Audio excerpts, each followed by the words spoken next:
সল্টলেক স্টেডিয়ামে আজকে যে ঘটনা ঘটেছে তা সর্বতোভাবে আয়োজকদের সম্পূর্ণ ব্যবস্থাপনার গলদ এবং তার ফলাফল হচ্ছে আজকের এই অনুষ্ঠান।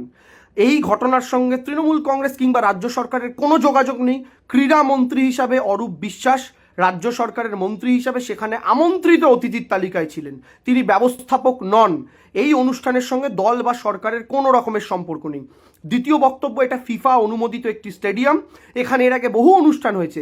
এমনকি 2012 এবং 2014 সালে কলকাতা নাইট রাইডার যখন IPL জেতে তখন রাজ্য সরকারের ব্যবস্থাপনায় সুন্দরভাবে অনুষ্ঠান হয়, যেখানে শাহরুখ খান থেকে শুরু করে বিভিন্ন সেলিব্রিটিস, জুই চাওলা থেকে শুরু করে সমস্ত ক্রিকেট স্টাররা উপস্থিত ছিলেন, কিন্তু কোনো রকমের বিশৃঙ্খলা দেখা যায়নি 2012-14 সালে। কিন্তু আজকে আমরা দেখতে পেলাম যে গেরুয়া পতাকা নিয়ে মুখে জয় শ্রীরাম স্লোগান দিয়ে একদল মানুষ সেখানে জিনিসপত্র ভাঙচুর করছেন। দেখুন, প্রচুর মানুষ ছিল, প্রত্যেকে কিন্তু ভাঙচুরের সঙ্গে যুক্ত নন। ক্ষোভ ছিল, কারণ স্বাভাবিকভাবে আয়োজকরা যে ব্যবস্থাপনার গলদ করেছেন তাতে ক্ষোভ হওয়াটাই স্বাভাবিক। কিন্তু সেই ক্ষোভ হওয়ার পরেও কিছু সাধারণ মানুষ কিন্তু সেখানে ভাঙচুরের সঙ্গে যুক্ত হননি। যারা করেছেন তাদের হাতে জয় শ্রীরামের পতাকা দেখা গেছে, জয় শ্রীরাম স্লোগান দেখা গেছে, গেরুয়া পতাকা দেখা গেছে।